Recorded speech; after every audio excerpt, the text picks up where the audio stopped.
उत्तर प्रदेश में विधानसभा चुनावों से पहले सत्ता पक्ष और विपक्ष के बीच महंगाई, विकास, बेरोजगारी और कानून व्यवस्था जैसे मुद्दों को लेकर बहसबाजी तो पहले ही शुरू हो गई थी, लेकिन अब यह जुबानी जंग निजी स्तर पर उतर आई है। शुक्रवार को मौजूदा सीएम योगी और पूर्व सीएम अखिलेश यादव के बीच तीखी बयानबाजी हुई थी और अब यह लड़ाई इस कदर बढ़ चुकी है कि दोनों एक दूसरे को जुबान संभालने की नसीहत दे रहे हैं।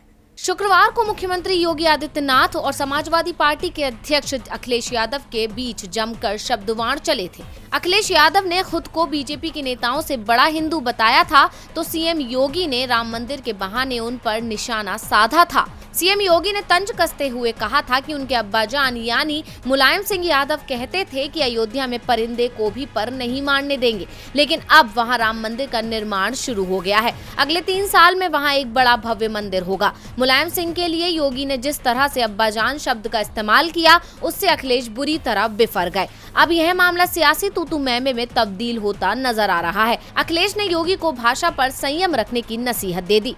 अखिलेश यादव ने कहा कि हमारा आपका झगड़ा मुद्दों को लेकर हो सकता है, लेकिन मुख्यमंत्री अपनी भाषा पर संयम रखें। अगर वो मेरे पिताजी को कुछ कहेंगे तो मैं भी उनके बारे में बहुत कुछ कह सकता हूँ। मुख्यमंत्री मेरे पिताजी के बारे में ऐसी भाषा का इस्तेमाल कैसे कर सकते हैं? मुख्यमंत्री को अपनी भाषा पर संतुलन रखना चाहिए। मेरे पिताजी के बारे में कहेंगे तो अपने पिता के बारे में भी सुनने के लिए तैयार रहें। वहीं अखिलेश के इस बयान पर अब प्रदेश सरकार के प्रवक्ता सिद्धार्थ नाथ सिंह ने पलटवार किया है। उन्होंने कहा है कि अखिलेश यादव को अब्बाजान शब्द से क्या दिक्कत है, यह समझ से परे है। अब्बाजान उर्दू का एक मीठा शब्द है। जैसे पिता को डैडी कहा जाता है, वैसे ही अब्बा है। अखिलेश मुलायम सिंह को पिता तो कहते नहीं है, उन्हें अब्बा शब्द से आपत्ति क्यों है? उन्होंने कहा कि मुलायम सिंह भी तो अखिलेश को टीपू कहकर बुलाते हैं। असल में उन्हें शब्द की समझ नहीं है। सिद्धार्थ नाथ सिंह ने सपा अध्यक्ष अखिलेश यादव के बयान का जवाब देते हुए कहा कि बिना सोचे समझे कुछ भी बोलने वालों के मुंह से भाषा में संतुलन की बात हजम नहीं होती है।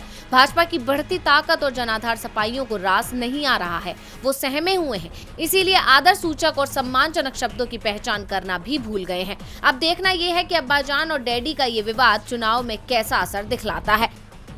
डीवी लाइव की रिपोर्ट।